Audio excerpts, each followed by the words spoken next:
welcome to the Truth Over Comfort show. Today's guest is Matthew Hoh. He was a Marine Corps company commander in Iraq. He was a political officer for the US government State Department in Afghanistan and famously resigned in protest to Obama's surge in the war in 2009 and had lots of media attention.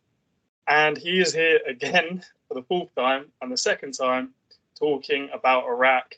And we actually forgot to mention last time when we did our interview 1 or 2 weeks ago, it was actually right after the 20th anniversary of the Iraq war. And obviously we're still kind of near it. But I mean, there's so many sort of anniversaries these days of like Libya, right. I think there was the WikiLeaks leaks of the killings that, got him and obviously a lot of trouble. But I thought I'd just address that because I completely forgot after. I was like, we didn't even address the fact that it was the 20th anniversary of Iraq that week. A few other sort of comical things that were going on then. The day, I think it was the anniversary is the 20th of March or something like that. On that day in London, there was actually a meeting about Russian war crimes and all these different people in London talking about the International Criminal Court, which is just a complete joke that they actually did it, not, a week or a few days, like to the day. But anyway, I've rambled there again, but thank you for coming on again, Matt. How are you doing?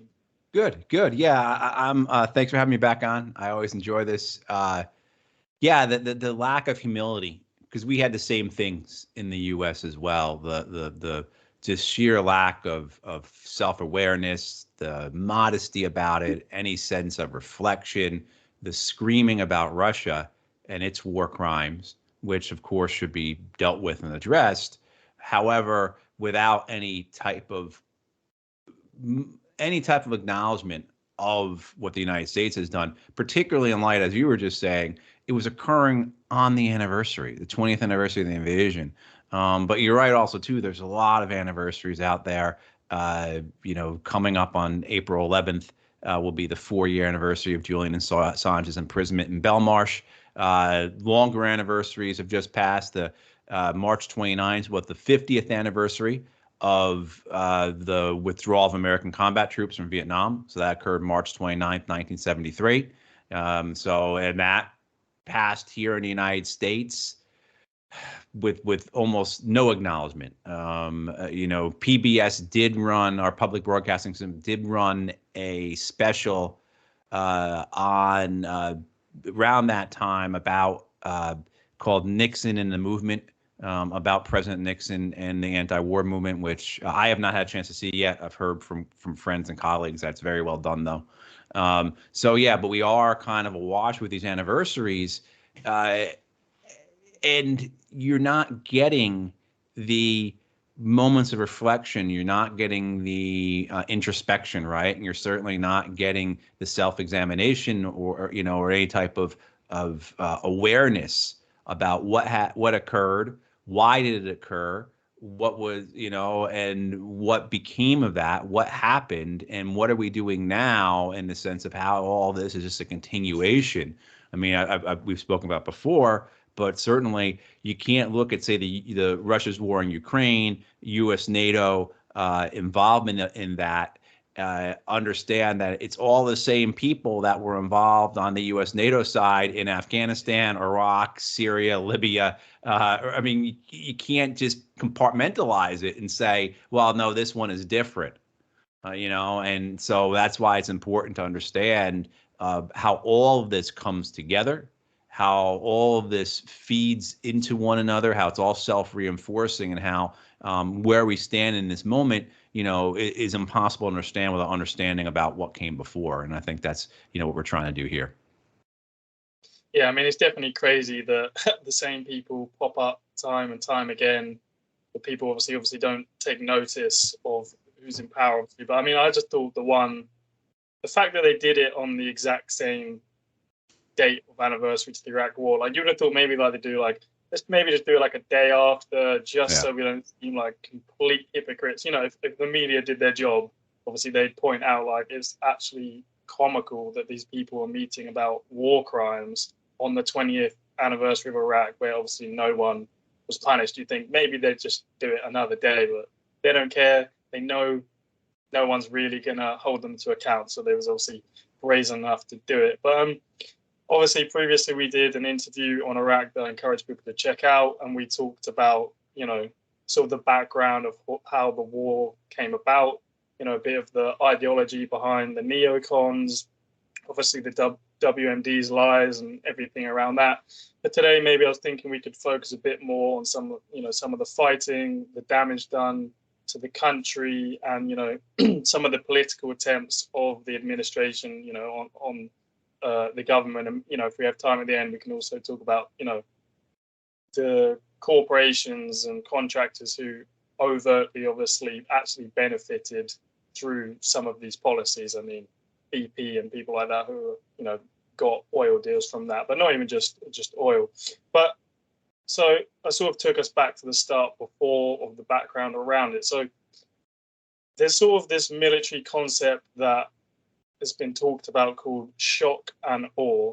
And it's sort of discussed how the US used that when the campaign started, and you can see sort of the videos around.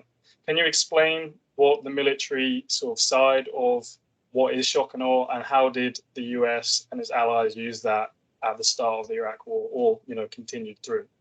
Well, shock and awe wasn't just a catchphrase; it was actually a theory. This idea that you would paralyze and just to the point of things falling apart, to the point of causing the entire Iraqi structure, political, communications, military, societal structure, to become so paralyzed with fear, as well as with the the targeting of specific nodes, right? So you're going to take out specific political nodes, take out specific military nodes, you're going to take out specific communications nodes, you're going to take out specific infrastructure. So you're going to, the psychologically and physically, the country would become paralyzed because of the effectiveness of shock and awe. And shock and awe basically was the United States was going to go in there along with its allies, the Brits, of course, and launch an air campaign that would be so precise, so violent, that the effects would be immediate.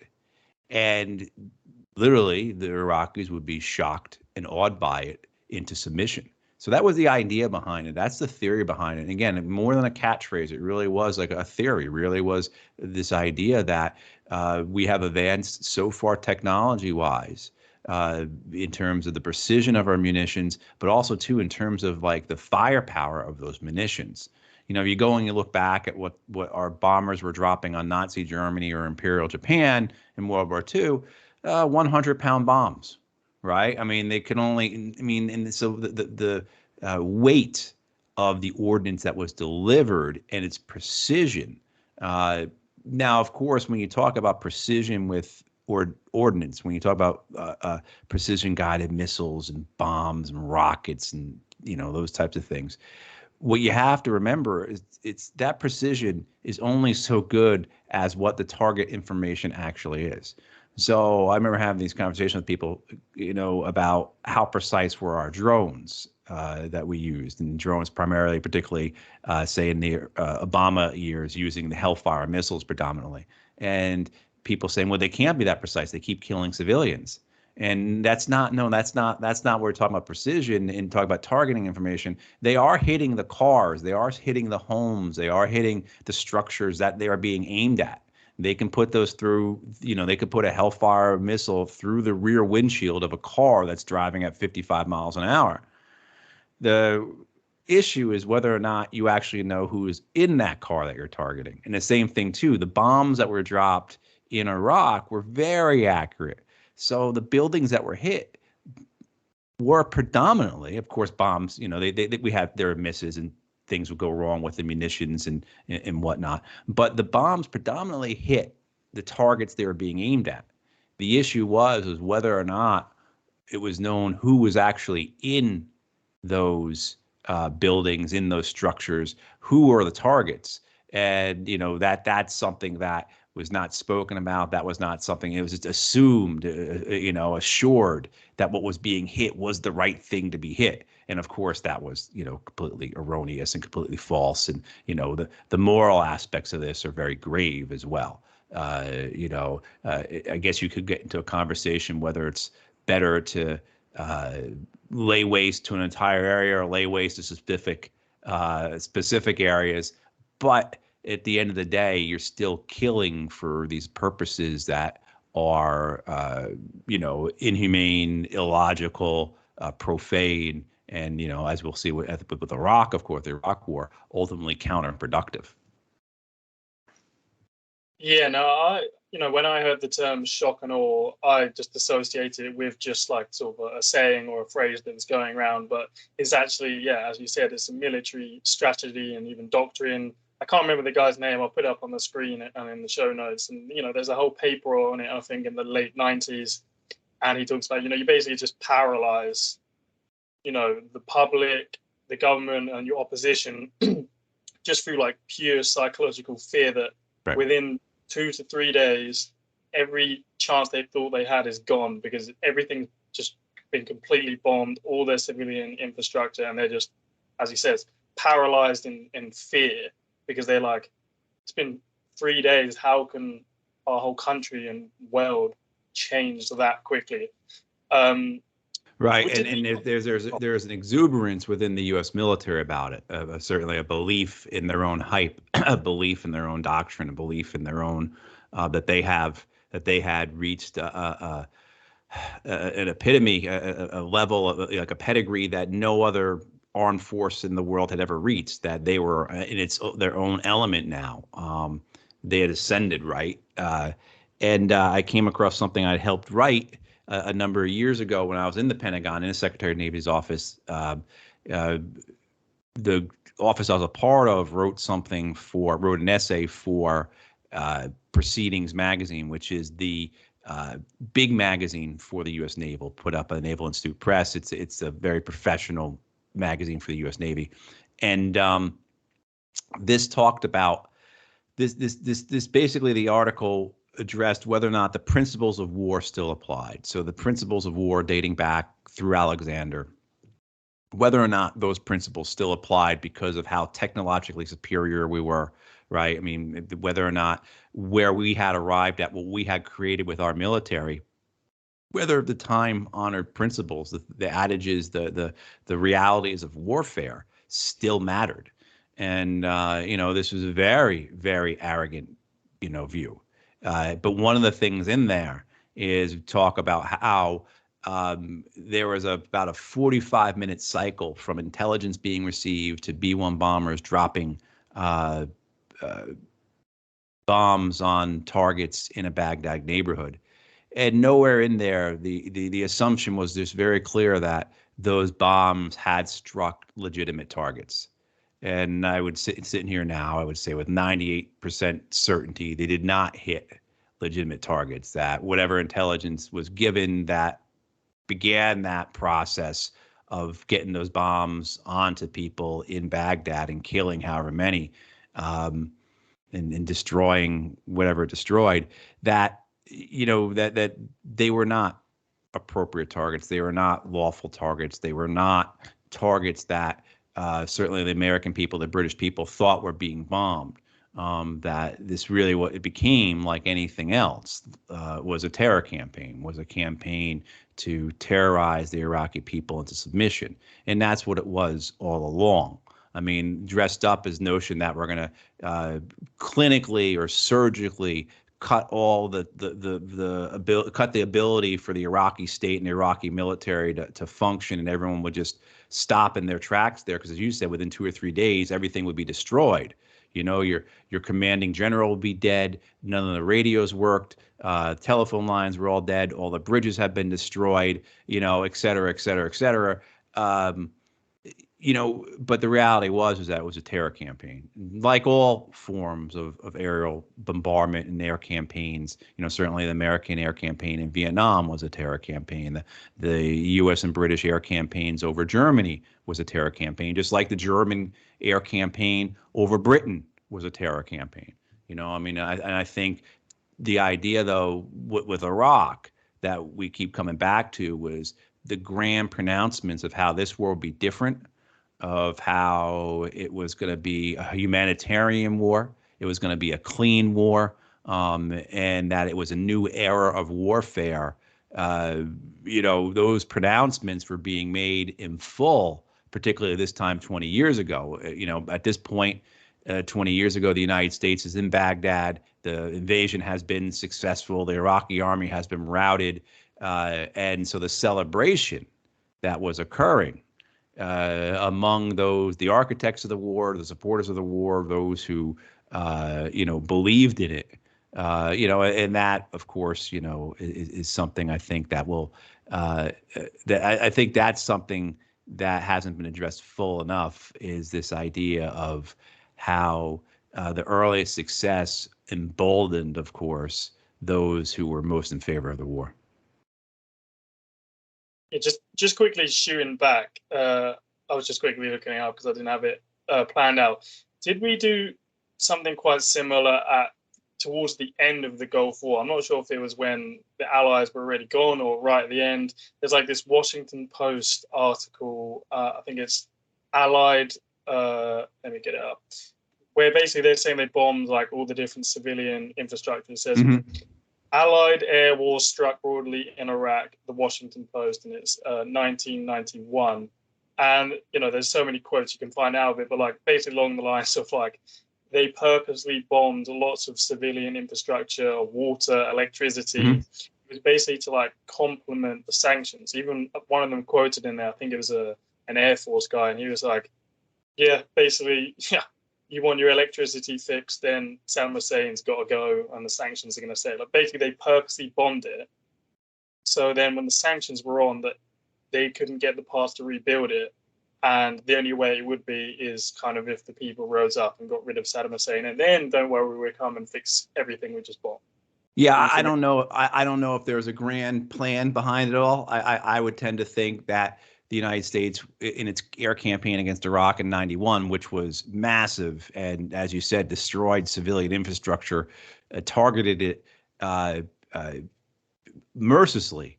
You name it, they destroyed it. I don't know if I think that was more along the lines of the planners for the campaign and the commanders of the campaign being given carte blanche and then being able to target whatever they wanted along the justification that they could make the argument that this is important for Iraqi defense, that we have to cut their water networks, we have to cut their supply of clean water in order to cripple the ability of their military to fight. There's also a punishment aspect of it, and certainly that will come into play. Whether or not they were forward thinking enough with the sanctions, I don't know, but they certainly were hand in glove, right? It certainly did work that way. So whatever their intentions were, kind of meaningless in the sense of what the results were. And the results were that we destroyed everything in that country, or near, I shouldn't say everything, but a lot in that country in terms of civilian infrastructure, critical infrastructure that the Iraqis were never able to recover from. Because what then happens is, as you said, we destroy the water treatment facilities. You then have these sanctions that do not allow for the repair of those facilities. And even if you were able to repair them, the sanctions prohibited the importation of chlorine and other chemicals needed to run things like water treatment facilities. So you had just a gross, brutal, immiseration of Iraqi society that, as we talked about last time, have been going on already for a couple decades, right? Because the Iran-Iraq war is terribly destructive for Iraq, terribly destructive. I mean, I think what you get with the American occupation is a degree of the violence being brought full time into Iraqi neighborhoods and communities like they had not seen before. So I think that's what makes the American invasion and occupation stand out, in a way that it was unique compared to the previous decades of war that the Iraqis had to endure. Certainly there were times during those decades where Iraqi villages and communities would feel the weight of the war. They'd be impacted by it. They'd have to deal with it, and then of course they'd have to deal with, some communities had to deal with the weight of the Ba'ath regime. And we talked a bit about the chemical weapons strikes against the chemical weapons attacks against the Kurds in the late 80s. Then certainly to Saddam Hussein and the Ba'ath parties. Vicious put down of the rebellion in the south of Iraq following the 1991 war. I mean, so certainly communities, villages, towns felt the weight of all that, but the constant presence of the violence through the occupation, because of the occupation, and then the resulting civil war, was something that was just absolutely unique in the decades of war that the Iraqis had endured. But yeah, certainly going into 2003, Iraq's society, exemplified through its public infrastructure, has been weakened and in many places dismantled, through violence, through bombs, but then through the sanctions as well. Yeah, so as you said, and we said before, you have the Iran-Iraq war, which lasts, I think, 8 years, obviously, mm-hmm. We're on Iraq's side in that, but, it's complete, obviously, carnage. Then you have the Gulf War, which the US and its allies and, lots of countries around the world took part in the bombing campaign there. You have the sanctions. Then you have Bill Clinton, Tony Blair, dropping a bomb here and there within doing the old no-fly zone. And then you have, obviously, the shock and awe campaign in 2003. But even just before that, there was, a few bombings as kind of like a warm-up before the war. And obviously you can see, videos of the shock and awe campaign on like CNN, and it's just like explosions, how loud it is, must have been obviously terrifying. So when you get there in Iraq, after all this bombing, all the sanctions that, kind of constrain them from reconstructing themselves, what did Iraqi society look like to you, and how strong was sort of the bombing of that time? Because I'm guessing you got there after the initial sort of shock and awe campaign. There's the famous sort of clips, but was that kind of like a one-off, fireworky sort of scene, or was that like quite constant but not as televised? No, that was a one-off in the span of the weeks that it occurred, and you don't see that level of airstrikes occurring again. You have peaks, certainly, say the second Fallujah battle in 2004. A lot of airstrikes with that, But for the most part, the airstrikes are never at that level that they were in March and April of 2003 until 2014 and the Islamic State conquests of Mosul and most of northern and western Iraq. So you don't, and then you see an air campaign that is greatly underreported here in the United States, but the United States Air Force and Navy just demolish nearly every city in western and northern Iraq. I mean, the cities are just flattened. But in that period from April, mid-April, end of April through the rest of the American occupation, the airstrikes are occurring, but not nearly at the level that they occurred in the first month or so of the war. One, there just weren't the number of targets to hit. There just weren't the number of, and so in those airstrikes then become close air support, where, American or British troops or whoever are engaged in a firefight with insurgents, with the resistance, and the airstrikes are called in. And even then, though, you have airstrikes that kill lots and lots of civilians, destroy neighborhoods. There are certainly, you can go back and you find airstrikes on wedding parties and things like that. But the ferocity of that initial air campaign, that ferocity of the shock and awe campaign, and the way that it was played out on Western television, and it looked like almost like a circus type, celebratory type experience. And the idea that we are going in to liberate a country from a dictator, and you have these explosions that you're being told are precise. So when you see these bombs going off in Baghdad, the implicit understanding is like, well, that was an Iraqi military headquarters that was hit, or that was, one of the organizations that keeps Saddam in power, or the secret police, or that type of kind of understanding of what was occurring there, which was completely false and misleading, but that was what was being presented. So you do have this juxtaposition, you do have this presentation of shock and awe in kind of, as you were alluding to, a celebratory way, where you do have these explosions occurring oftentimes at night. It looks spectacular. It looks like, fireworks displays, basically, or it looks like a scene from a movie. And of course, it's against the backdrop that we are liberating the Iraqi people, that we are removing a dictator. And so, yeah, of course, the understanding in the U.S. of what had occurred in terms of the violence was extremely limited, extremely limited. I mean, one of the things was there just weren't that many media in Baghdad. There were some, but not many. And then there certainly were not media in any of the other cities. Almost all the media was with U.S. troops that were advancing north. So you mentioned Fallujah, the Battle of Fallujah. That was actually going to be one of my questions. Why is this so infamous, and what happened there? And was this obviously one of the more maybe brutal battles? And because that was in 04, 05 maybe, or something? 04. So the first Battle of Fallujah is April of 04, and then the second battle is November of 04.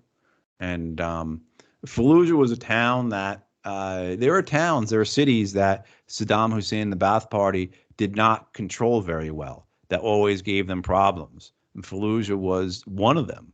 Samarra was another one. The highways would bypass around them. And what happens is you have, so in 03, in the spring of 03, I think it's in April, the 101st Airborne is in, or maybe it was 82nd Airborne is in that area, is in Fallujah, and there's a demonstration against the U.S. presence, and I believe 15 Iraqis were gunned down by the American troops. And so that occurs right away, and plus all the other violence from the invasion and the resulting occupation. So you have already a town that had been known for its defiance or inability to be controlled, or its, however you want to describe it, relationship with the previous regime. And now you have this type of confrontation already. You have this type of killing and this type of unjust killing that certainly will galvanize resistance and promote it and expand it and make people very sympathetic towards it. And so you have issues throughout the year, that first year there. And as you see the resistance in Iraq start to grow to the point where by the fall, it's very clear that there's an organized resistance. And then in the wintertime, you start to have battles. Samarra, Najaf, where the United States is launching campaigns to go into these cities to try and take out the resistance networks that are there. And then what happens in the spring, you have 4 American contractors from the Blackwater firm who go to Fallujah. They are doing a reconnaissance. They're just driving out there because there's going to be a convoy that's going out there, and I think it was like a food distribution convoy or something like that, going to supply one of the American bases. And they had never been there before, so these guys drove out there to see the route, and they drive through the center of Fallujah, and they get ambushed, and they are killed, and their bodies, a couple of their bodies are they're burned, and they're strung up on one of the bridges that's very integral to Fallujah, and it has a place in people who know Fallujah, like, that bridge is important. So they're strung up on that bridge. And that, of course, that image is something that the Americans cannot abide by, cannot tolerate. So the United States launches the first campaign into Fallujah in April. It sends the Marines in, and it's pretty bloody. It's pretty bad. After a week, the Iraqi governing council these exiles that the United States had put in power for the most part, are so horrified by it that they tell the United States to stop it. And so the United States does stop the campaign, that first campaign in Fallujah, in about a week's time, and pulls the troops back out. And at that point, Fallujah becomes it's a space that the United States is not going to occupy. It's a space that the United States is not going to try and subjugate. And so what happens is it becomes kind of almost like this is too much of it. This is an overstatement, but if you will, like almost a free city, right? Where the occupation and the Iraqi government do not have control there. They don't have a presence there. It's a difficult space for the occupation, and so Fallujah then becomes it becomes symbolically important for the Iraqi resistance. More so, it becomes important for foreign fighters, for people who want to come into Iraq and fight the American occupation. And you have to understand, with most of those foreign fighters who came in, their reasoning is not because they are taking part in some type of it's not the continuation of the Crusades. This is not some type of cosmic holy jihad. This is not about the end of times and the reestablishment of Khorasan. And it is simply they see their fellow Arabs, their fellow Muslims being occupied, and they want to fight. They want to defend them. I mean, that is over and over again. When we interview captured foreign fighters, that's what it comes down to. It's not about religion. It's not about fealty to bin Laden or anything like that. It's about just this desire to go and help. Just as you saw so many people, thousands of people go and volunteer to go fight in Ukraine. I mean, same type of impulse, right? I mean, the same type of, so right or wrong, that's their impulse. So what you have then for this period of time from end of April 04 through November 04 is one, Fallujah as symbol, but also two, it is a place where the resistance is able to operate openly to the degree that it could. I mean, certainly I'm not, but to the degree that it could. And so it becomes the signature city for the American occupation in terms of how badly the occupation is going, right? And there are other cities like that, Samara, which I've mentioned before, and I know Samara pretty well because that's where I was at, and I was involved in that campaign. There then becomes a number of campaigns that are done by the American occupation. Najaf is one of them. Samara is another one in the fall of 2004, leading up to this big battle in Fallujah in November. That will be the biggest urban battle since the battle away in Vietnam, nearly 40 years previously. And so you have this massive battle where the United States has to go in because it has to one, there's, I think, the military aspects. It wants to go after the insurgent and resistance and foreign networks that are well established in Fallujah. But then two, they want to get rid of that symbol. And third, and maybe probably the most important, you have presidential elections coming up in the U.S., and then you have the Iraqi elections coming up in December. So you need to show that the war is being won, and that's winnable. So you have this high-profile battle occur where the United States Army, United States Marine Corps invade Fallujah again in November with basically a full division of troops, about 3 brigades. And it is a terrible, bloody battle. It is thousands are killed. Scores of civilians are killed. Entire city is made homeless. And the presence, the resistance and the insurgent and foreign presence in Fallujah is eradicated after several weeks of fighting. But the cost is enormous for the city and its residents. And of course, it has never recovered. It's large parts, it's been rebuilt. The United States goes on to basically station an entire Marine regiment in Fallujah for the remainder of their occupation to ensure that Fallujah never gets out of control again because it is such a symbol, right? I mean, if you were to ask people in the United States or Britain to name an Iraqi city, they'd say Baghdad, but then I would bet number two would be Fallujah, a town that no one had ever heard of before 2004, right? I mean, that's the significance of it, and that's what it means. And so you have this high-profile campaign that everyone is gearing towards, and it takes place after the U.S. presidential election, but it was the focal point of American media for weeks and weeks leading up to that election. And then, of course, you have the Iraqi elections in December of 2004, where we have to prove that this can work. We have to prove that this is viable, and we have to prove that the Iraqi people support this and want this. I mean, this is the culmination of why we invaded, to bring democracy and liberty to these people, et cetera, et cetera. And then, of course, what you have in the December Iraqi elections are the Sunnis basically boycott. The Sunni population basically boycott those elections. I was there in a Sunni province. I saw it. They basically said, this doesn't concern us. We're going to be cut out. We're not taking part in this. You usurped, et cetera, et cetera. And yeah, I mean, but the battles of Fallujah were they had importance politically. They had importance culturally for the Iraqis. They had importance militarily. It basically, for the resistance, the Iraqi resistance, it proves to them that they cannot mass. We cannot gather in one place because the Americans will come and kill us. So you see us like in terms of how they start operating.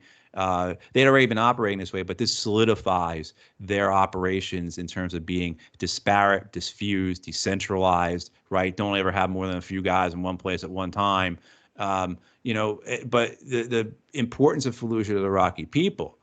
So when I was in Baghdad in spring of 2004, after the first battle of Fallujah had happened, yeah, I mean, the Iraqis that we worked with, and even too, one of the Americans at the embassy had gotten into like a tussle with one of the Iraqi workers, and the Iraqi said to him, do you want to go to Fallujah? I remember that. I remember that very clearly. Do you want to go to Fallujah?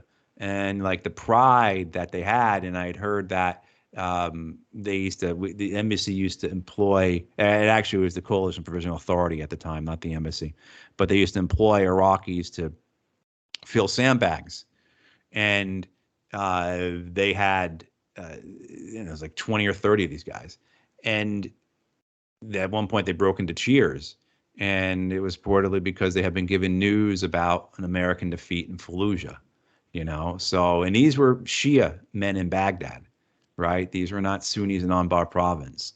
And so you had, and maybe this was to the Americans' credit, nefarious and insidious and awful as it was, that the civil war, which the United States fosters in Iraq through a divide and conquer strategy, but you did see that early on in Iraq, where there was this unity among Iraqis that, of course, it existed because you didn't have that massive sectarian split like you did before, like you did after the American occupation. I mean, certainly you had sectarian differences, but you didn't have the split like you did. And so you could have, as we witnessed, on the grounds of the American headquarters, Shia Iraqi men cheering for their Sunni Iraqi brothers fighting the Americans in Fallujah. It was a sense of pride. The people were standing up to the Americans. And that, of course, has a major, major impact on the resistance going forward. And then, of course, the second bloody battle does as well. But yeah, no, they're very important, understanding the war, understanding how the Americans view the war, how the Iraqis view the war. And of course, the effects are still going on. The people of Fallujah deal with incredibly high cancer rates. There's been studies that show that the people of Fallujah have higher cancer rates than the people of Hiroshima and Nagasaki, the two cities the Americans bombed with atomic weapons at the end of World War II. So I mean, the lasting effects of the war, the continuation of the war is ongoing for all Iraqis, but especially for people who live in cities like Fallujah. Is that research linked to the fact that the US may have used depleted uranium, which has been in the news because the British said they're going to supply tanks with depleted uranium to fight the Russians? Am I correct on that? There is one of the problems is the United States has not been as forthcoming with its information as needed to understand this. Uh, the United States continually denies that depleted uranium is even a problem. So you just have that basic falsehood that exists. But certainly, depleted uranium could be one of the causes for the high rates of cancer in Fallujah and in other uh, cities and towns and villages throughout Iraq. What happens when depleted uranium is used is the reason why depleted uranium is used is because it's very, very dense. So you just go back to your high school physics class and this idea of mass times velocity. So you take something that's incredibly dense, fired at a high rate of speed, and the impact is just going to be enormous in terms of the energy that's produced, right? The kinetic energy that's produced. And that is incredibly destructive. What happens when that impact occurs is that some of that depleted uranium will become particles in the air.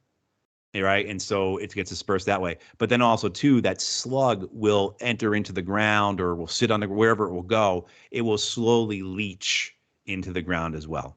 So you have a couple of different ways that uranium gets out there. But there are certainly other things that could be cancer causing. Certainly the burn pits, certainly the use of white phosphorus, which the United States used throughout the battles in Fallujah. When I got to Afghanistan in 2009, the army in the East was firing white phosphorus often. I saw a brigade commander get very upset about this because they're not supposed to be doing it, and he knew why they were doing it. He knew it because they like to fire, the troops like to fire white phosphorus because it's a punishing round. High explosive rounds, certainly they're punishing too, but white phosphorus, because it burns so intensely, if a piece of white phosphorus lands on your hand, it's going to burn through your whole hand. It'll burn right through bone. In the wars, you carried a white phosphorus grenade, at least one in your convoy. Oftentimes, every vehicle had one, because the idea was that if your vehicle got stuck or you had to abandon the vehicle, you put a white phosphorus grenade onto the engine block.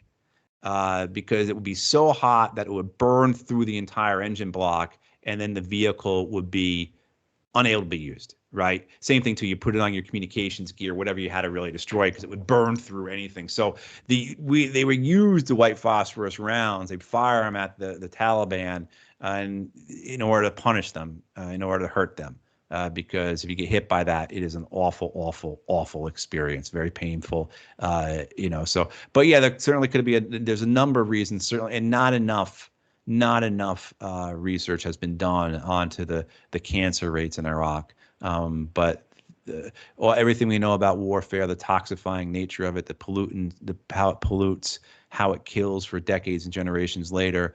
The correlation is there, obviously. The correlation is there, but the causation is most likely there as well. Yeah, before we move on, you just mentioned a burn pit. Can you just explain what that is, please? Just before we move on. What was it? A burn pit. You mentioned. Oh yeah, sure. So a burn pit. So the way the United States got rid of its waste in Iraq, in Afghanistan, was to throw everything in a pit and burn it. I mean, that basically, and no matter what it was, it got burnt. I mean, you hear these stories, you think they're untrue, but they would put, honest to God, if someone said that we put a Humvee, a vehicle in a burn pit, I wouldn't doubt that. I never saw that myself, but I would not doubt that they put a Humvee in a burn pit. But everything got thrown into burn pits. So human waste, batteries, garbage, food, used old boots, anything and everything got thrown in there, including things, that were toxic, that were chemical, things that put off pollutants, and as well. And too, you had that's how you dispose on many of these bases. That's how human waste was disposed of. Did you see burn pits yourself? Like how did you see them yourself? How big were some of these burn pits? Because I'm trying to. Oh, I mean, they'd be everything. I never saw the big ones, because when I was on the bases, there is no no reason to go to the burn pit, right? And so, I mean, if I had known I'd be talking to you 20 years later, maybe I would have, just to kind of get an idea of like, what did the Camp Victory burn pit look like? The Camp Victory burn pit's the famous burn pit because that's the one that's believed that Joe Biden's son, Beau, contracted cancer from and died. And the president, to his credit, does speak about his son's death being caused by the cancer that was caused by the burn pits in Iraq. But I mean, they were quite large. Maybe on the larger bases, I imagine they were half the size to maybe the size of a football field or football pitch, right? I mean, like, they were massive because you had bases that were supporting tens of thousands of troops constantly running 24/7 hour operations, and you had nowhere else to go with this material. So, on the bases I was on, the smaller bases, yeah, you'd have a burn pit that might be 20 meters by 20 meters. I mean, so still pretty large because you had maybe 100 guys living on that base, and you had to throw stuff onto it. I mean, and there was all the waste. Where does it go? You've got 100 guys on this base. You got 50 guys on this base. You got 20 guys on this base. Their waste, their personal waste, their human waste has to go someplace. And so the way the United States, way we got rid of that was a variety of different ways. I mean, like, we had these things called wag bags that guys would poop in. You use this, and then you'd cinch it up, and then you'd throw it into, either they had a container for them, and then that container would get dumped in a burn pit, or maybe you would. I knew one place where the toilets, the latrines, the heads, whatever you want to call them, were near the burn pit. So when you used the wag bag, you then were responsible to throw it in the burn pit yourself. And then you had some places at porta-johns, and they'd have if you're on a large enough base, there'd be a truck that would come by and clean out the porta-john.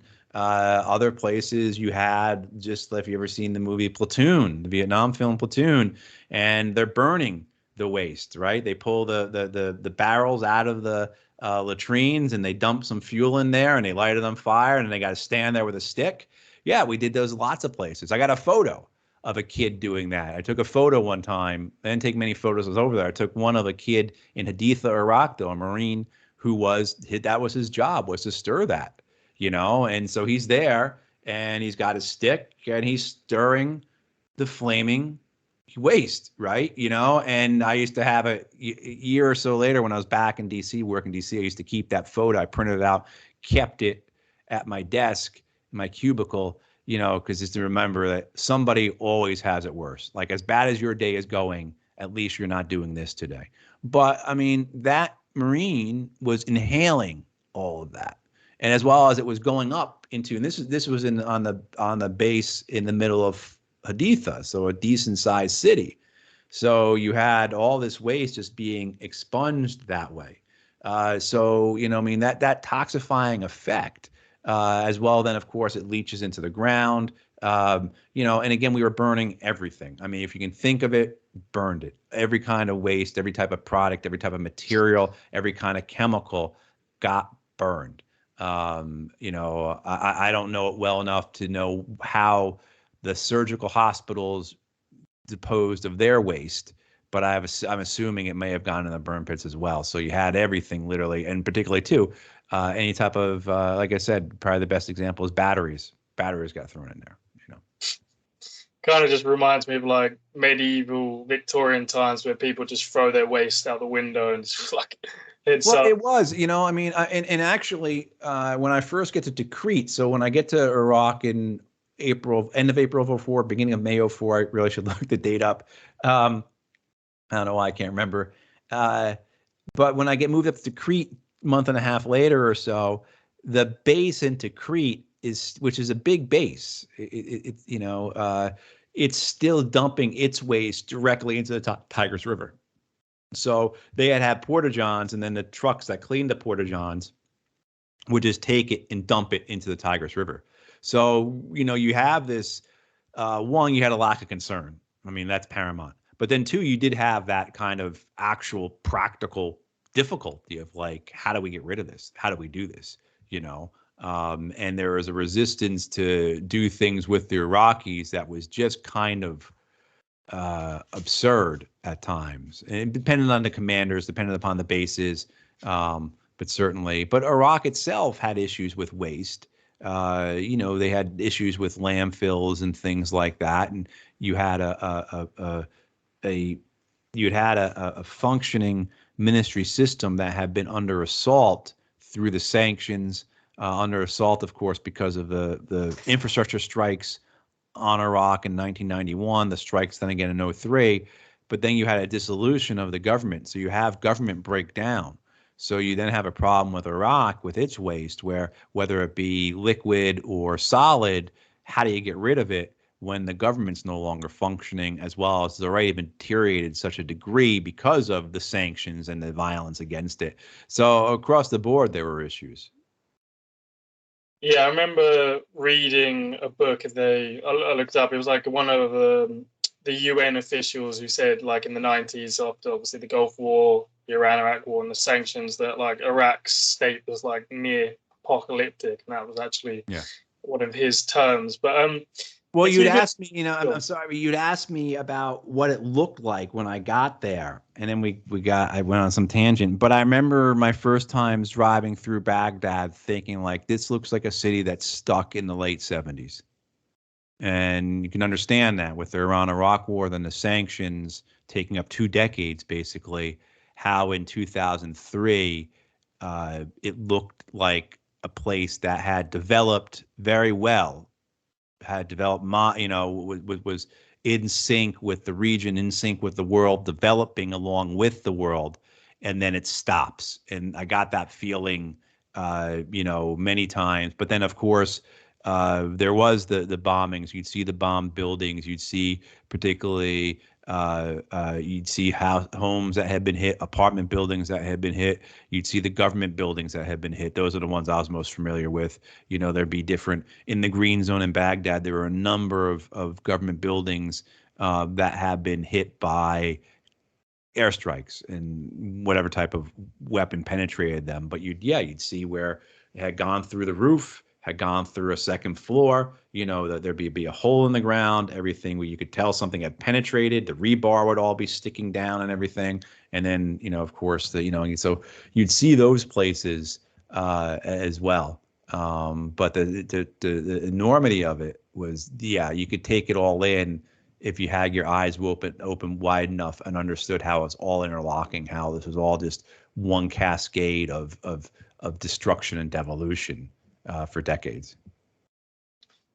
So I want to talk a bit more about like the fighting, the civil war. But the first, even confuses me trying to think about. So can you explain to people sort of the transition between, so the start of the war is against Saddam Hussein and his army, or do they just sort of fold straight away? And then how does it move into the insurgency, the civil war, all that, and then we can get to like whose side we was on from there. But what does it look like at the start? Who are we fighting? And then how does that transition to like the next part of the war? Right. So you had the Iraqi government led by Saddam Hussein and his Ba'ath Party. You had the Iraqi army, which on paper at least was, I don't know, the 6th largest army in the world or something like that, but was really a shell. It was really have been destroyed more or less in 1991 and had never been able to recover. And the resistance that they put up to the invasion was at times more thorough and robust than I think is appreciated. If you read some of the accounts of the Americans moving north, they met heavy resistance at times. A lot of that resistance came from not so much like the regular Iraqi army, which in many places did fold and did collapse, but some units did fight, but from paramilitary forces, that organized wise included the Iraqi secret police, included the Iraqi military intelligence, but also included the Ba'ath Party at the local levels.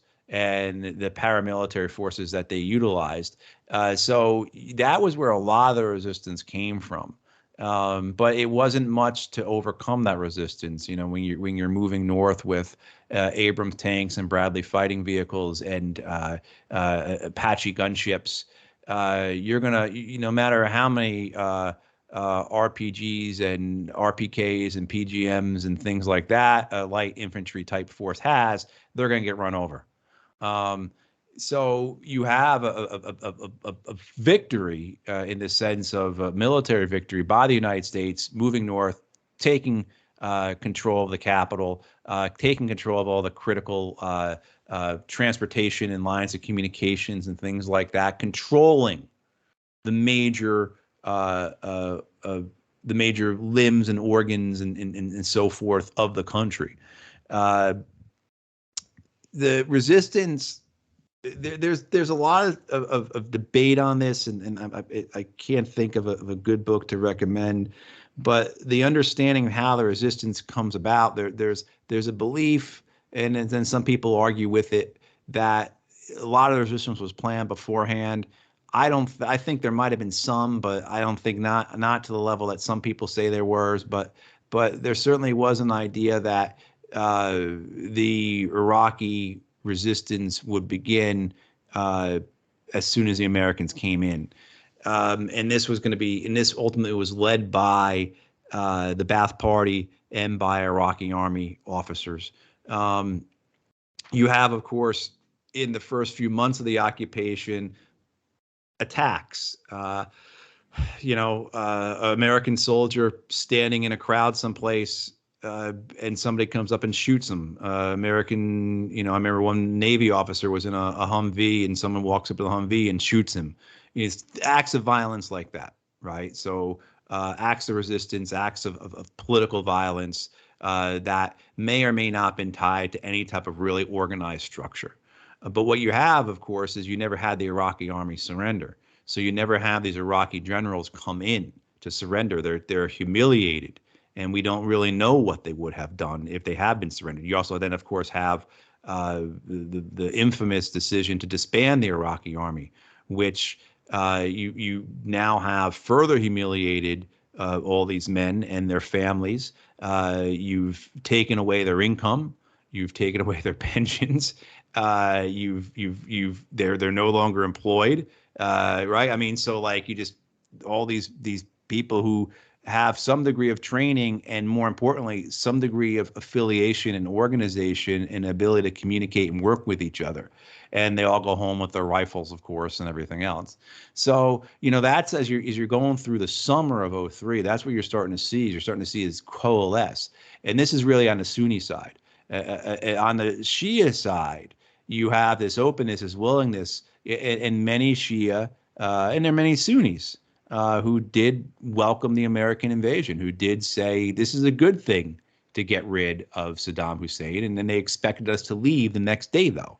And they also certainly did not expect or appreciate the corruption and the graft and the racket and the theft and the putting into power of these exile groups, these criminals, right? I mean, so you had that as well. That is now emboldening and inflaming and giving legitimate grievances for people to support a resistance. You then have as well in the summer of 2003, you start to see foreign fighters come. The Ba'ath Party and Saddam had made a big deal prior to the invasion of putting out a solicitation for foreign fighters to come and help him defend his country. And some did. A bunch of Jordanians came and others. But you start seeing the summer of 2003 calls for men throughout the Muslim world to travel to Iraq. And so in the summer of 2003, you start to see that occurring. Of course, you had Zakari, who was named as an Al-Qaeda operative by the Bush administration prior to the invasion. He was one of the he was one of the reasons, one of the things pointed to in terms of look, here are links between Saddam and Al Qaeda. There's this guy, and he's like Al Qaeda. He, of course, wasn't Al Qaeda, and he had no links to Saddam Hussein. If the Ba'ath regime had gotten hold of him, they would have executed him. He was hiding out in the Kurdish territories where the Iraqi government couldn't get into. But he starts to build up his organization. He starts to attract these people. It's not almost a year later. He doesn't officially join Al Qaeda into the fall of 2004. But he really starts to begin more operations. He had a presence there. They knew what they were trying to accomplish, or what they wanted to accomplish. So you start to have all that happening on the Sunni side through the summer of 03. And then you start having these where the resistance, it's becoming clear that it's organized, that they're communicating, they're working with each other. You start to see an increase in improvised explosive device attacks with roadside bombs. You start to really see those begin as the resistance notes that this is our best way of attacking the American presence. Hit them when they're in their vehicles on the road, which is completely different than what the foreign fighters and the Al-Qaeda types will utilize, which would be the suicide bombings, which were meant to kind of galvanize and to increase a civil war, but also meant as a form of terror. Really no different than the aerial bombing campaigns by the U.S. to terrorize the population. These suicide bomber attacks, whether they be an individual or in a car or what have you, are done the same way too, the same type of, it's a terror campaign. So that's what you see with the Iraq insurgency, the Iraq resistance on the Sunni side going through the fall of 04. And then, of course, you get to the point by the winter the fall of 03, the winter time, so almost a year, 10 months into the occupation or so, where the United States has to carry out named operations. And off the top of my head, I can't remember them, but they are, like I mentioned before, like in Samara and in Najaf, where United States Army brigades are putting together brigade level operations to go into cities, to go into villages and towns, to try and eradicate these resistance networks that are very clearly operating now. So it was resisted in the U.S. military. And I remember going to a briefing on the Iraq War in January of 04, and this intelligence officer, he had all his charts and everything, and he probably didn't go very far in the Marine Corps because he spoke honestly about it. And he was pointing out how he had all the trend lines. Here's the number of attacks. Here's the number of American deaths. Here's, you had some other things about communications and everything. He's like, this to me looks like an organized resistance, an organized insurgency.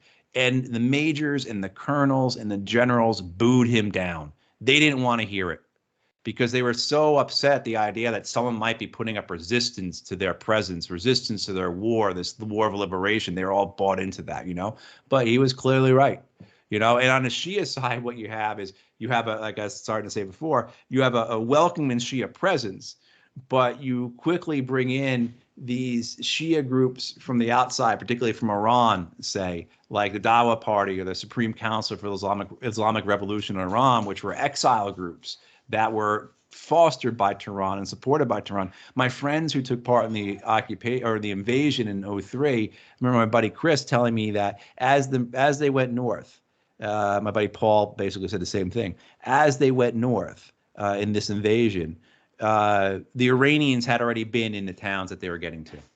That I had heard someone talking about how as the Americans moved north, the Iranians filled them in behind. But no, these Iranian groups or these proxy groups, they are already in a lot of the towns and villages of southern Iraq by the time the Americans got to them.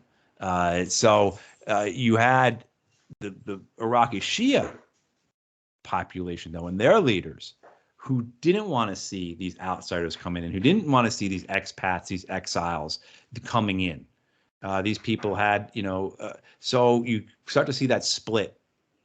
At the same time, too, the Shia that are there are pushed to the side, and these Shia from the outside are brought in. So you start to have this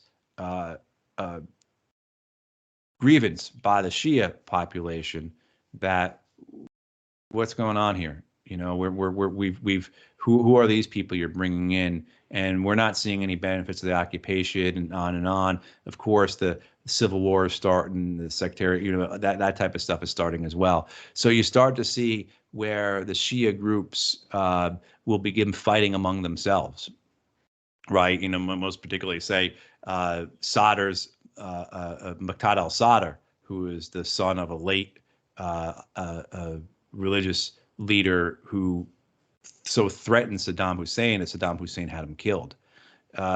His army, the Mahdi army, will end up fighting, say, the Badr Corps, which was the militia for the Supreme Council for Islamic Revolution in Iraq.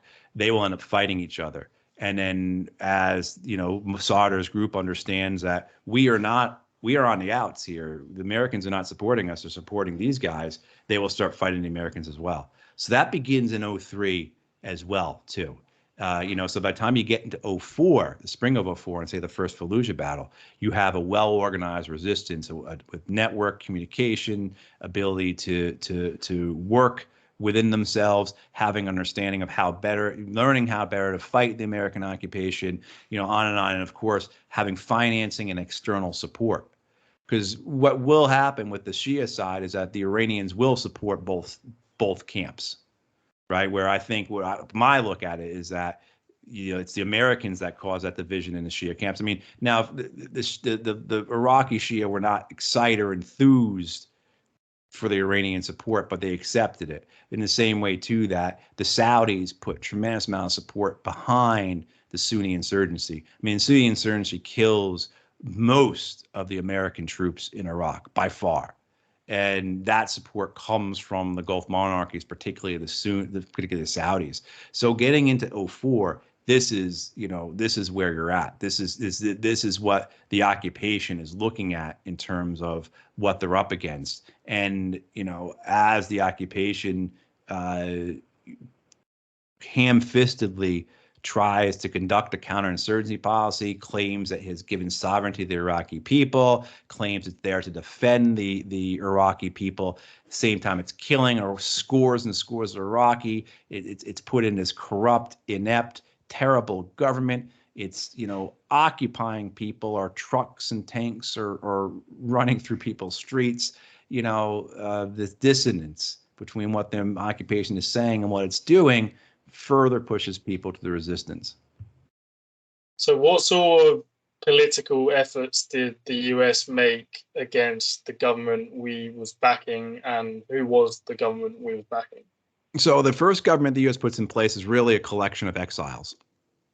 And the first year that CPA is there, the Coalition Provisional Authority is there, which is the Department of Defense organization created to administer Iraq. So it really is a colonial administration in all sense and purposes. It really is, and that's run by a guy named J. Paul Bremer, or L. Paul Bremer. It goes by Jerry, and they run that through June of 2004, and then Iraqi sovereignty is granted, and at that point, Iraq is supposedly a sovereign country, and there's a transitional council, and the Americans are trying to do their best to divide up the Iraqi government among different sects, among different groups, trying to Okay. So we was talking about the Iraqi just being given its sovereignty over its own country by maybe the Paul Bremer's, the CPA. I think that's where we're at. Yeah. So,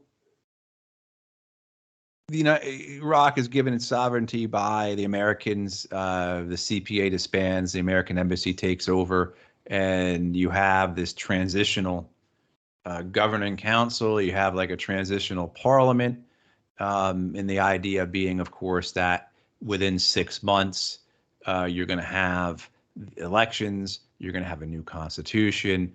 You know, there are these efforts to like write the Constitution. I was kind of aware of. I saw the process taking place. I was in the building, you know, and it was just the it was nonsensical. You know, same thing to, I think the most famous example is the flag. We're going to give the Iraqis a new flag, and some people come from Washington, D.C., and the flag, honest to God, looks like the Israeli flag. It's blue and white, you know, and the Iraqis say, well, what's wrong with our old flag? You know, why can't we have, you know, I mean, and so you had just kind of like this idea of creating a political system based upon the pre-existing, orthodox ideas and views and opinions of, a handful of think tanks in the Bush administration. I mean, you really did see, I mean, this idea that Coalition for Provisional Authority, CPA, was nothing more than a political organization was entirely true.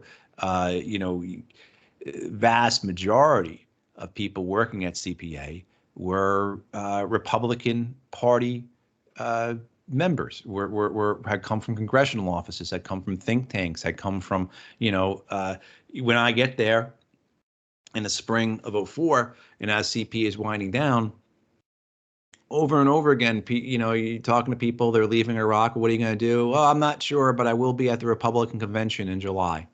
Like the party loyalty, the membership was the only thing that people needed to have a crucial or key role in the administration of Iraq that first year.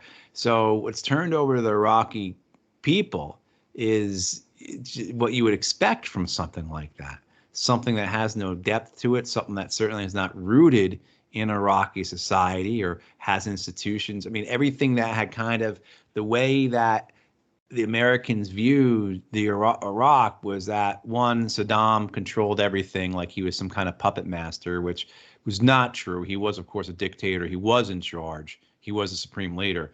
But the idea that like there was a straight line that ran from Saddam down to the water treatment plant or to the schools in a province, right? It was just ludicrous, but that's how it was viewed. So any existing Iraqi governmental structures had to be abolished. And so what I saw in '04 was the Iraqis trying to put back together, particularly say a ministerial system. I did a lot of reconstruction work, so I worked a lot with Iraqi engineers and Iraqi provincial parliamentarians, Iraqi governors, and you'd see like their ministry of at the local level, provincial level, called roads and bridges, the government level, the roads and bridges, you'd see them trying to rebuild what the Americans had tried to destroy for the better part of a year in terms of how they were organized, in terms of how they were operating. So you had the Iraqis not only trying to dig out from the destruction of the invasion and the occupation, not only have to walk this line between working with the American occupation and understanding and respecting and not getting in the way of the resistance, right? It's a very fine line they had to walk. Most of these people who were in the Iraqi government were people who were generally trying to make their country better, who were generally trying to serve their people and their communities. Like these were, particularly say at the level, at the mid-level and junior levels, these were people who were, they were not ideological. And that's what they were up against. They were up against this ideology that had been put onto the Iraqi state and the Iraqi people and the Iraqi society by the Americans. And so what they were trying to accomplish was just, this edifice that they were looking up at was overwhelming. And so, but those political structures that were in place, a lot of times what I witnessed at the, provincial level, the governorate level, and the locals levels was the Iraqis would try and do things the way they had worked before, the way that worked best for them, the way that was already in place, and kind of pay lip service to what the occupation was saying. But the problem was that the insurgency, the resistance was gaining such hold. And then, of course, the ministries themselves have been parceled out and distributed to these corrupt groups, that that friction that was occurring then was too much. So the idea that you're going to rebuild and then administer state functions in the year after the American invasion occupation is difficult because of the violence of that occupation, what it had done. On top, again, as we've talked about so much, about the sanctions and the violence that came before, but then you now have this resistance, this insurgency that, how do you best serve your communities? How do you get the roads and bridges rebuilt without being labeled a collaborator? And I think there's a personal level, many of them struggled with that. But then there's also the practical level of like, I really do want to get this bridge built. How do I best work with the occupation to get this bridge built and not run afoul of the insurgents, the resistance? And then, of course, you have the Al-Qaeda types coming in who were so brutal. It was terrifying. I'm reminded of a story when I was in Baghdad, working in one of the ministries, and this young Iraqi woman who was working in the ministry, and she wanted the best for her country and for her society and her people. And she was working there because she believed in making a better Iraq. Like, all these things were real to her. And they have this, who have mentioned before, Scary, the Supreme Council for Islamic Revolution in Iraq, have been put in charge of that ministry. And I remember her saying to me, like, they tell me I can't wear makeup. They tell me I have to cover my hair. They tell me I can't have fingernail polish, but it's okay for them to steal. And so what you had was, then you had like this religious authority that came with a lot of these groups that had taken control of the Iraqi government, had been given control of the Iraqi government by the Americans, particularly the Shia groups coming out of Iran, that they're putting on this religious weight, this religious burden onto the Iraqi people that did not exist before. As well, at the same time, they were utterly corrupt. So you see that then too among people like that, where, okay, how is she going to support this occupation if this is the reality that's being presented to her, where her own individual life is worsening and she's seeing the theft of the government right in front of her by these crooks with their militias? So, you see all that again, and you understand how it became such a robust and thorough insurgency that could not be defeated until their grievances were met, and until basically what happens in 06, 07, 08, they're negotiated with, and they're brought back into, I'm talking about the Sunni insurgency, they're brought back into the fold of Iraqi society and able to control their own towns and villages and lands. They're responsible for providing security for their people, so forth. When you call them corrupt, crooks, and thieves, what exactly are you referring to? Certain actions, is it similar to sort of Afghanistan, where obviously you served as a political officer, where there's just, thievery on contracts, racketeering, issues to basically steal from people and things like that? Yeah, absolutely. Just theft. Just theft. These computers are for the ministry, and they take them and they sell them and they pocket the cash. Things like that. I mean, just that type of theft, that type of graft, the corruption you had certainly in the ministries that had the ability to project power, right? Interior ministry, things like that. You had the extortion, the ability to tax people because you've got the guns. But then that delves into, right, that's a huge part of this civil war that occurs, right? The fact that these groups have been put into power, have been given control of the police, so to speak, right? They have been given control of the Iraqi National Guard, and which became the Iraqi Army. And so that they were able then to wage their own war, their own ideology gets to be able to, so you had that, but then, say it in a ministries of education or things, health, it's just simply graft, corruption, theft. This money's supposed to go for a hospital or for a clinic, and where'd the money go? That's not a hospital. That's not a clinic. That's a donkey cart you guys just assembled there. Like, what do you, like that type of just brazen theft. There was corruption that existed in Iraq and this has got a lot to do with the sanctions, because the sanctions so utterly destroyed the economy, that you then had to have a parallel economy kind of assemble to deal with the reality of the sanctions that produced. So the corruption that occurred, in the sense that everybody took a cut, well, that was how society was able to get along, and everyone understood it, and everyone was okay as long as what you were taking was your cut. You weren't taking more than what your cut was. And this is something that, because I worked so much with, hang on a second.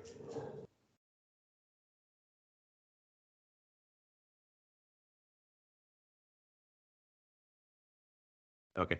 I worked so much with doing reconstruction and political work my first year. I saw this, where the Iraqis would say that it's okay as long as they only take this much, but when they take that much, that's too much. Because there again, this was a result of the sanctions, this type of what we would call corruption. Of course, our corruption was just as bad, maybe worse.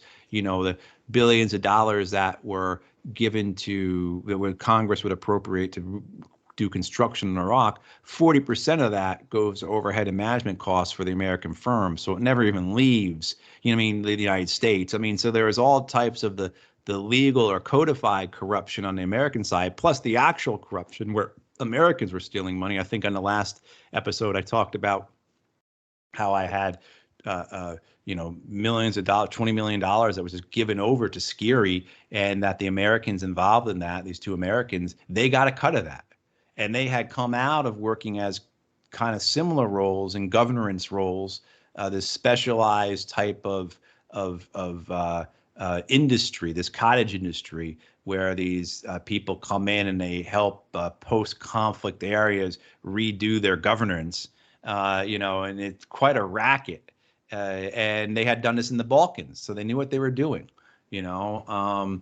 so you had this corruption that existed, that was a way that society was able to move along, because that's, and look, when I was doing the reconstruction working, you would have Iraqis would submit a project, or submit a proposal for a project, and their cost estimate would have that baked in, because they knew that they would have to pay off certain people, and so that was already into the estimate, and everyone did that. So not saying this was right, not trying to make an example of them, or kind of talk in a way that is disparaging. It's just the reality of what they were going through, again, because of the wars and the sanctions leading up. And then, of course, when you have the occupation and you have an economy that's just really now completely come to a halt, how else are you going to have income? And they could see the money coming in. They knew the money was coming in, and they knew that these people at the top were pocketing a lot of it. So there was that anger too, that just fed people towards the insurgency, fed people towards the resistance. And the only thing that kept the resistance, I think, from becoming where everyone was a part of it, was the fact that the Al-Qaeda groups, the jihadist groups, the foreign fighters, were so awful, were so brutal. We used to say this. We used to say things, like, if they ever got their act together, if Al-Qaeda in Iraq ever got their act together and were nice to the Iraqi people, they would boot us out of here in a week, because they were just so terrible. They were so hideous. They were so terrifying. And that's why then in 06, 07, when this rapprochement occurs between the Iraqi Sunnis and the American occupation, you have this political efforts, and that's why the Sunni insurgency, the Sunni resistance, gives up Al Qaeda and those groups like as quick as they can, because now they don't need them. But before, they need them. That's all they had. That's all they had were Al Qaeda in Iraq, some other jihadist groups, and the Saudis. That's what they had. And so when you took that, when you showed them that, okay, we will talk to you, we will answer some of your grievances, they could then abandon them. And then when they did, it was easy enough to roll them up. They were given up, and we sent in Delta and SEALs and recon teams and killed those guys. But a lot of them ended up in places like Camp Bucca like we talked about before, right? And this is how you then see the creation of Islamic State comes out of that. Yeah, I mean, you look at it kind of in hindsight of the way the insurgency develops, the political reality of Iraq, the economic reality of Iraq, and you do say, it's no wonder that the insurgencies were so strong. All the foundations are there for why people would support them.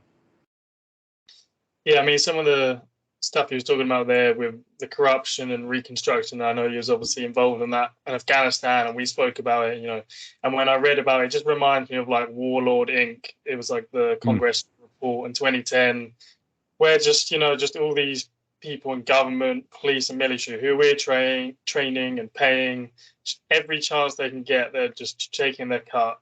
Warlords taking their cut. Just it causes this chaos, these opportunists that just rinse off any side they can, and then the Americans and their allies know they have to pay off these people because they have maybe in Afghanistan the more tribal influence, or they've this highway that you've got to get past, and there's not as much infrastructure. And every project, there's American contractors who are taking money to build this, and it never gets built. And where's the money gone? Right. Or it's just choosing to do it the natural societal way that the Iraqis and Afghans prefer. They're like, we got to do it the American way. I always remember in the Afghan papers where they're like, the Germans trained the Afghans to be German, and the Italians trained them. Right. You're trying to train them your own way, and and there was a lot of like learn lesson military college sort of interviews where they're like, we're just forcing our own culture on them, and then eventually sometimes I remember one was like they spent like millions on this project, and then they ended up just spending 30 grand on like the way they prefer because they actually know how to do it and it worked a lot better. Just like silly stuff like that. But totally. I mean, what's interesting too with the money or the corruption is I remember one time I got a phone call from an army officer who I worked with. I was in Tikrit, and so north in the province north, I can't remember if it was in Beji or Shirkat, one of the towns up there. And he says, "Hey, your engineers are all in jail." I said, "What's going on?" He says, "Well, they refused to pay off the local police." And I said, "Well, tell them to pay the police." And then when I got up there and talked to them, they had gotten an idea in their head that because we worked for Matt now, we didn't have to follow the Iraqi rules and everything else. And, I said, no, that's not how it works. You got to pay the people, and so they did, I mean, but that was you had a lot of Americans going into it. I remember being in a meeting in Baghdad one time where the meeting ended. The Iraqis got up and the Americans who were there got up and everyone was in a huff. And me and a couple other people are like, this is of course, this is how it happened. Because the Americans were lecturing the Iraqis on corruption. And this was like at a big, the Ministry of Construction and Housing and Construction in their offices. And then we went back the second day to try and do the meeting again. A car bomb went off. And so meeting never happened. But the Americans, these American generals and some other, I don't know who they were, lecturing the Iraqis about corruption and everything. And the Iraqis are like, are you kidding me?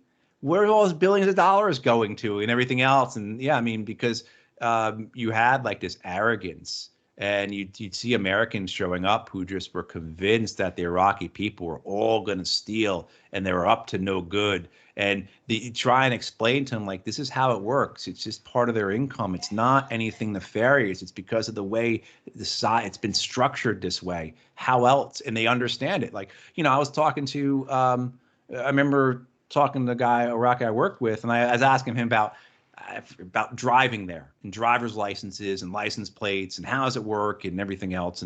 And he said, and I said, do you have to pay the person? He said, yeah, of course you do. And we talked about it. He was like, and he said, well, how's it work for you? And I said, well, you got to pay the state. It's like, I've to go get a driver's license. I got to give them $100 or whatever. And I give it to the state. Some of that money goes back to that guy who give me the license as form of a salary. I mean, so it was just like the way it works, the structuring is different. And certainly the Iraqis would prefer to have a functioning state that they didn't have to pay people individually, because it's a hassle and that's difficult and it's messy and but it was what they had, again, because of decades of war and sanctions, not because they were bad people, so it's Yeah, I mean, you saw this over and over again, but ultimately, what it was is that we weren't presenting anything better to the Iraqis. Let me put it this way: nothing we could provide to the Iraqis outweighed the occupation. So no matter what we did, it was never going to measure up or surpass or allow for the Iraqis to say, okay, we'll give the occupation a pass. The fact that they killed those 3 kids down the street from me, I'm going to forget about that because they just built a new school, or something. Like the fallacy of all that, right? The idiocy of it. Yeah. Again, that correlated so well with Afghanistan, where they was, again, in the Afghan papers, which was all the interviews with SIGAR, which was the US government sort of organization in charge of the reconstruction of Afghanistan. And they're like, yeah, the US occupation sucks. The Taliban suck. We're kind of just waiting. They're not that much better. You said, oh, we're coming in because the Taliban, are corrupt, but then you're doing the exact same corrupt practices. And again, I mean, I find it so ironic that like US generals, whoever it would be, would like lecture Iraqis about corruption when they know about the revolving door, they know about all the arms corporations who lobby, they're like, well, in our country, we don't call it corruption, we call it lobbying, and it's legal. That's exactly right. It's not corrupt. And you're like, and all these people who know how much money gets put behind presidential campaigns, and it's just like, come on, like. Right. The company that had one of the biggest contracts for the Iraq War, Halliburton, billions and billions, tens of billions of dollars. Their CEO is now, their old CEO is now the vice president. And that gets even worse when you look at the whole evolution of it and how in, say, in a George H.W. Bush administration, Dick Cheney is the Secretary of Defense. He contacts Halliburton, says to Halliburton, hey, we're thinking about outsourcing a lot of the military to private companies. Can you do some research and provide a study on this? And Halliburton dutifully does. And then he leaves office. The Clinton administration comes in. They make him, I can't remember which happened first. Either they made him CEO and then they started getting these massive outsourced contractings from the Clinton administration, or the other way. But yeah, I mean, the corruption is just, it's so, in that orders of magnitude greater than what occurred in Iraq, but on the same thing too, the same level though, of that the people at the top were all corrupt and on the take. Yeah. I mean, you've given me plenty of time here. Obviously, we ran over because we had a technical issue where you sort of went off. Again, we kind of missed things, so I don't want to take up too much of your time, but I kind of feel like I have to ask the question. So yeah. 2011 is kind of like the number. Actually, before I go, when do you need to jump off? Like when? Oh, I'm okay. I'm pretty good on time today. Okay. Yeah.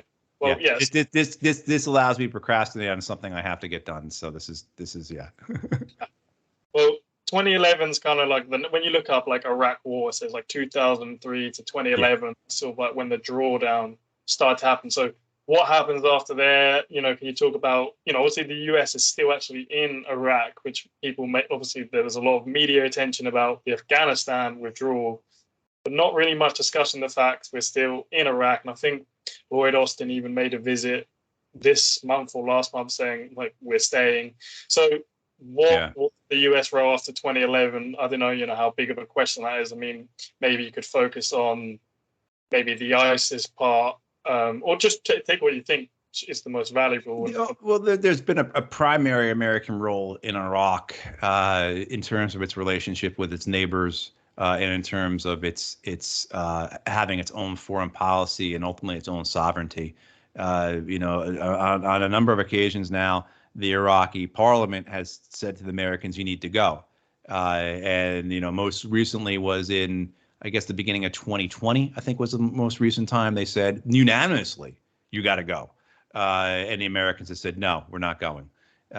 You just had the United States Senate. The U.S. House has not done it yet, but the United States Senate has repealed the authorization for use of military force, the 2002 authorization that gave congressional approval for the invasion and the occupation.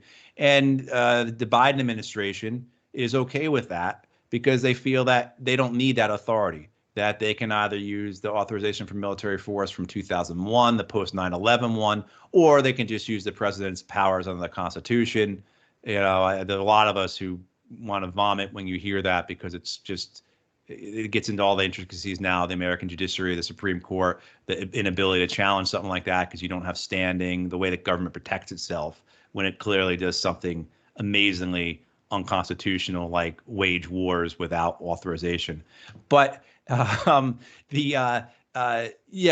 2011, December 2011, the last U.S. combat troops leave Iraq. It's a big to-do. There's some really interesting things about that. There's a documentary out there. I can't remember what it's called. It goes into the whole withdrawal, that retreat, the retrograde, as the military calls it. And it has, by some metric, it's the largest material movement in the history of mankind or something like that. Like the amount of stuff the United States takes out of Iraq is by some level historical. So there's some interesting things about it, I think people might, but certainly by 2011, the violence had been diminished.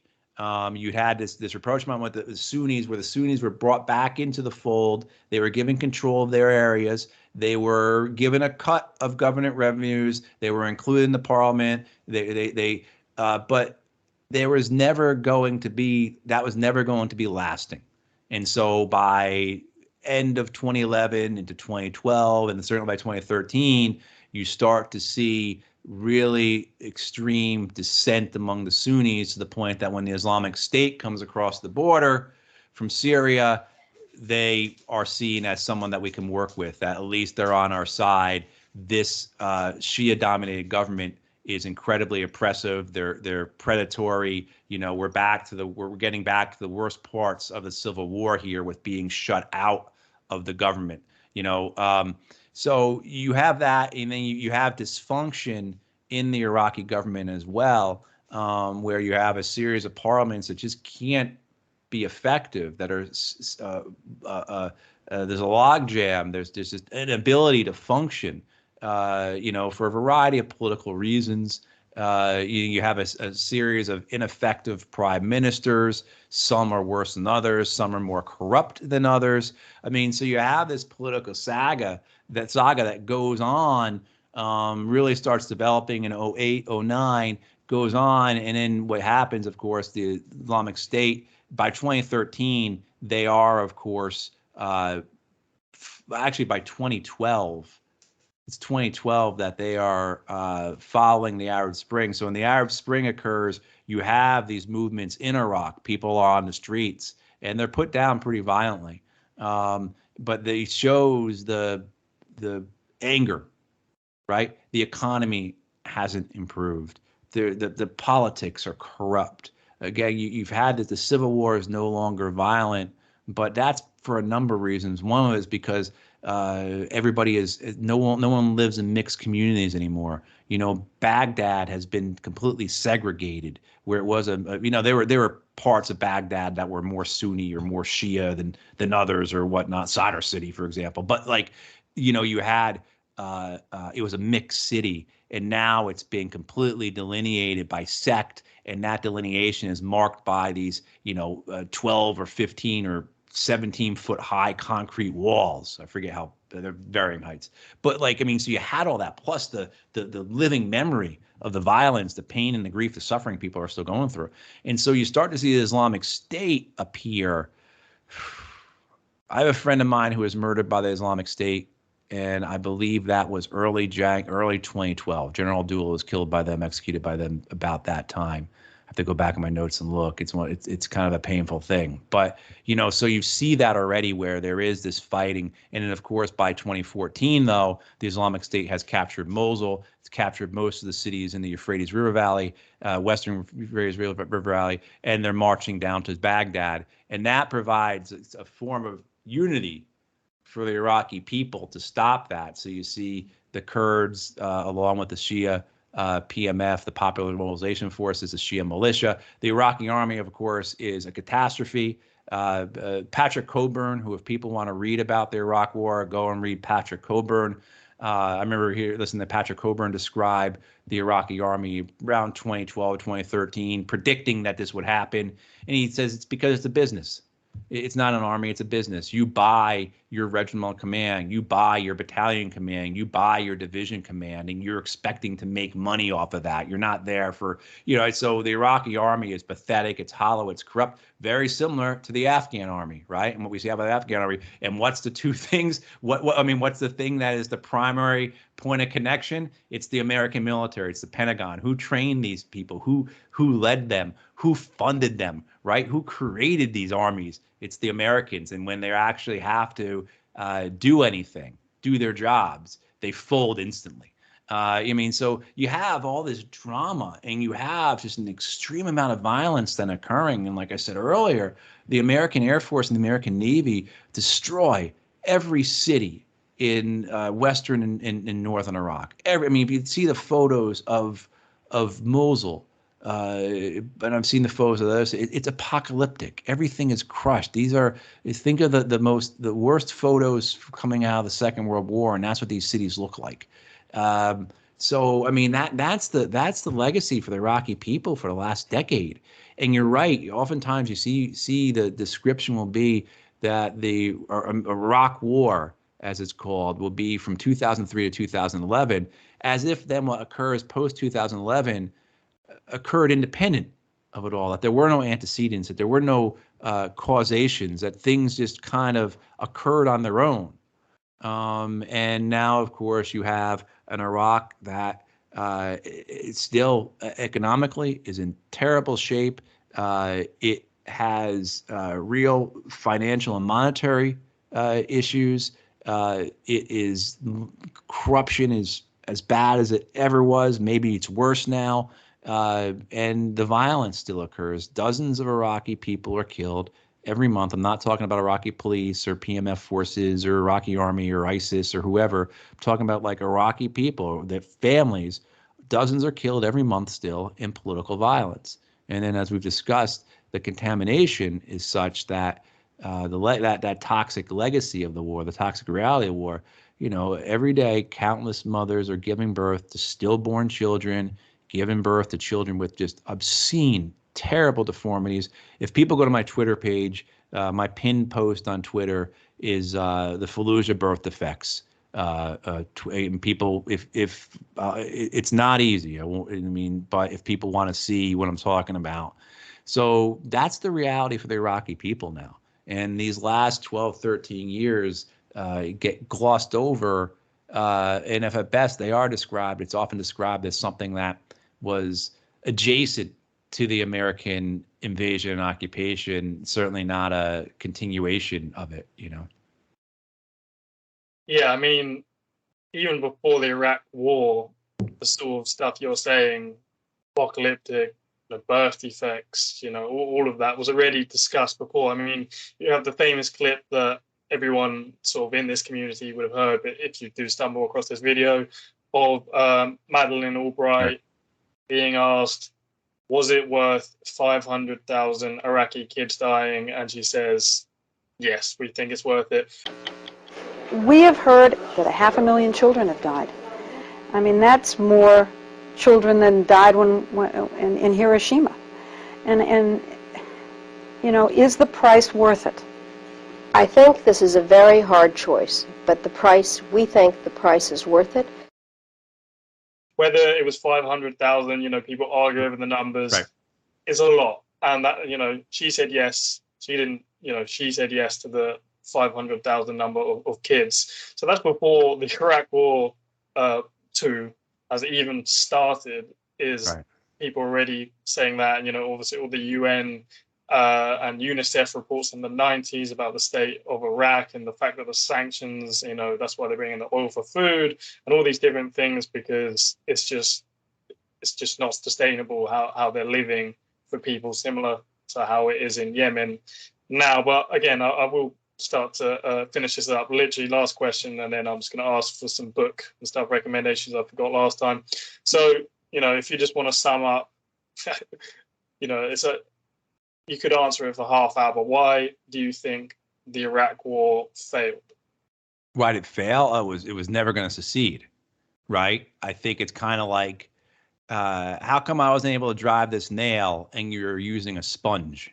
There's just a fallacy in the argument the fallacy in the question, right, about that it could have been successful. Like, I don't, one, you look at the Americans who led it, they were never going to do anything differently. They were never going to do anything differently. The reasons for why they were doing it, the profit motives, the institutional greed, the megalomania, all these reasons, and we spoke about before, right?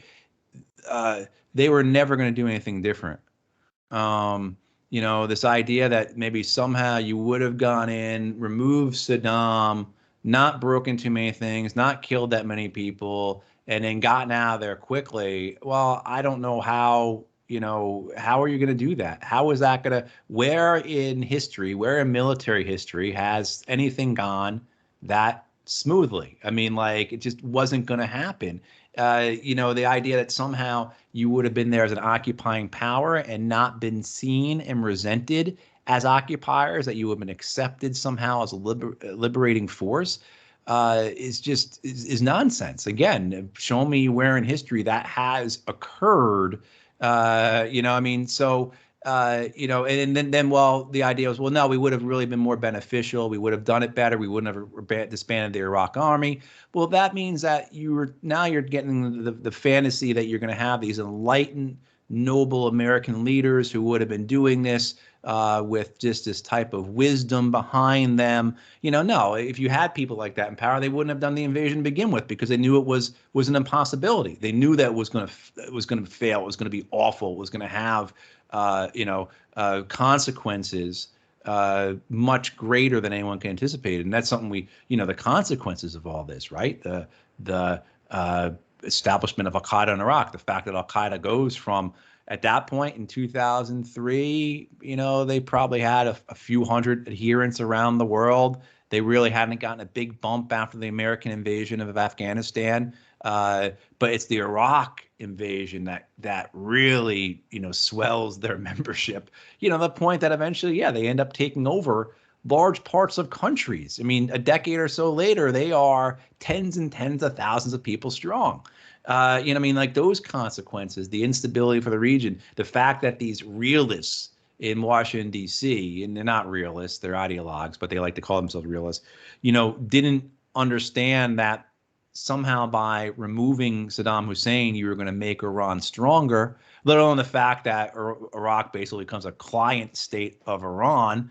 That all that stuff was missed. And that, I think the idea that it could have been done better or smarter, you often hear like, well, if we just had not disbanded the Iraqi army, that's nonsense. It didn't help by any means. It made things worse. It probably sped up the development of the insurgency, but you're going to arrive at the same point. It's the same type of argument that, well, if we hadn't gone into Iraq and we had just focused on Afghanistan, then the Afghan war would have worked out. And that's complete nonsense as well. You just would have, what happened in 2009, 2010, 2011 in Afghanistan, you would have had happen in 2003, 2004, 2005, right? And then you would now, rather than maybe the collapse occurring in 2021, maybe the collapse would have occurred in, 2017 or something like that.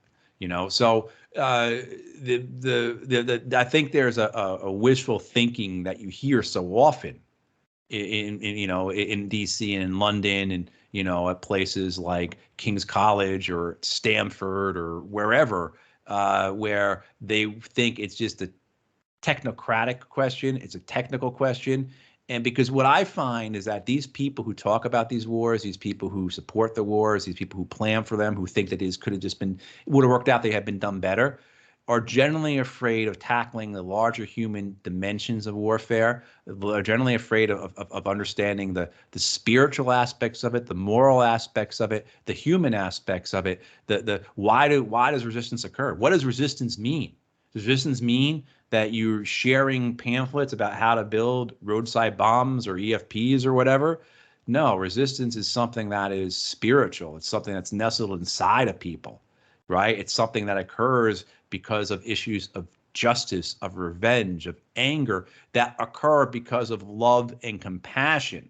And that's ultimately where you see, and these are things that terrify the think tank experts, at Chatham House, right? At Center for New American Security, all these ghouls that are afraid to address these larger issues, the larger meaning of war.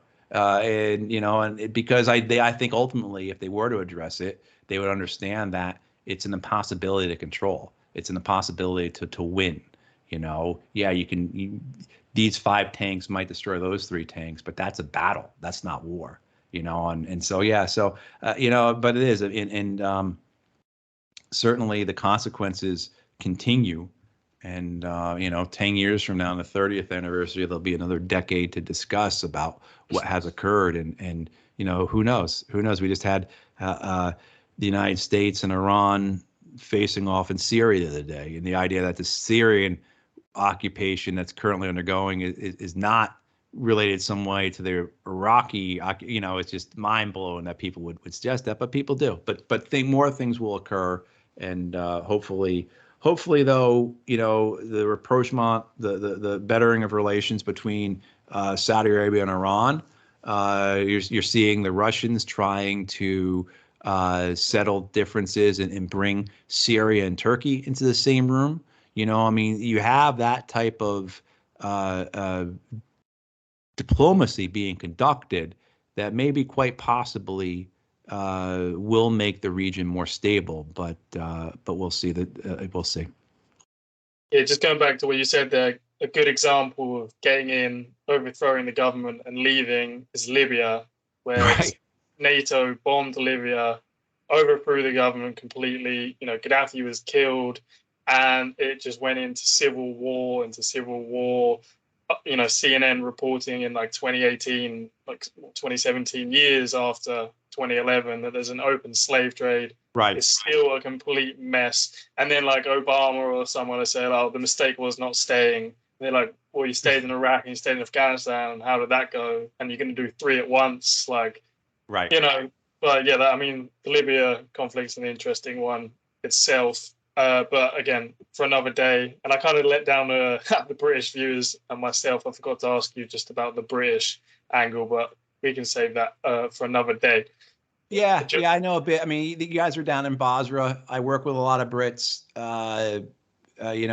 What they were doing down there was different in many different ways. What they had to deal with was different in many different ways than what the Americans were dealing with. But yeah, their hands are just as dirty. Yeah, and they're obviously there with Libya. But again, no, there's no day. I won't get pulled back in. Final question, as I completely forgot last time. Any books you can recommend on the Iraq War, or documentaries, or anything you think people should be? Yeah, give me a moment. I've got 2 in my room. Hang on. One. Hang on. Let me go grab, because I won't get the authors' names right. 1 second. No problem. Yeah, similarity as well. Talking to myself here. Iraq, BP went back to it in 2003. They got the Ramola field, 2009. Them and PetroChina are there, and then in Libya you've got Shell. It doesn't mean it's all obviously about oil, but these companies seem to worm their way back in.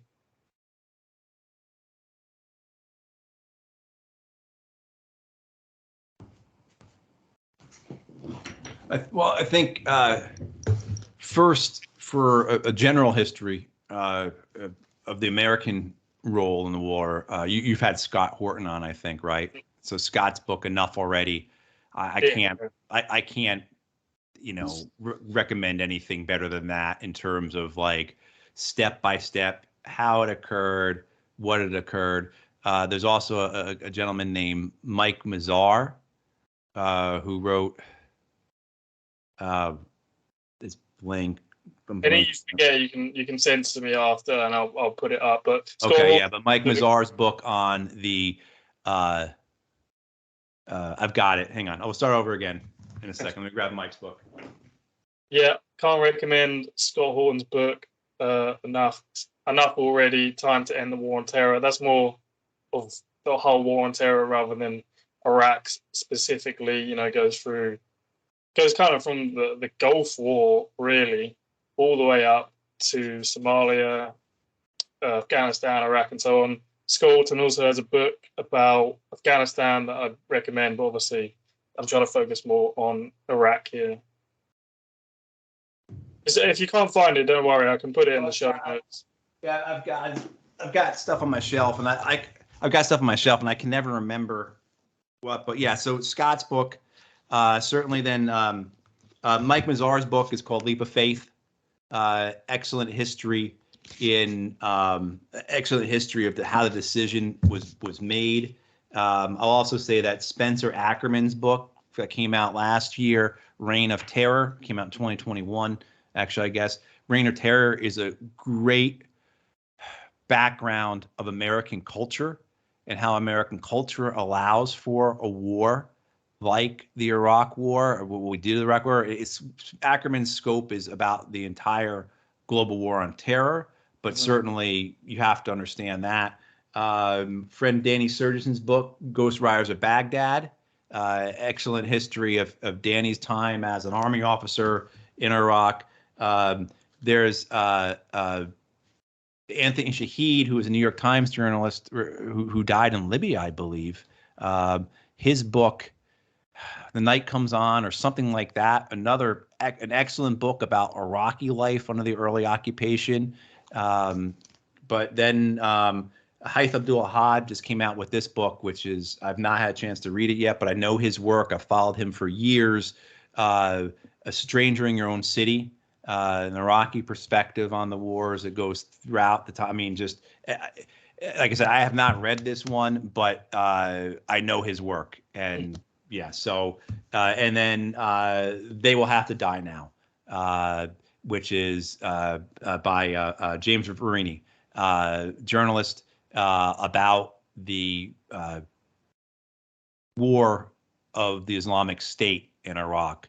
So a good history that came out very quickly. So those are books that kind of, on top of my head, I've got accessible right now, handy right now.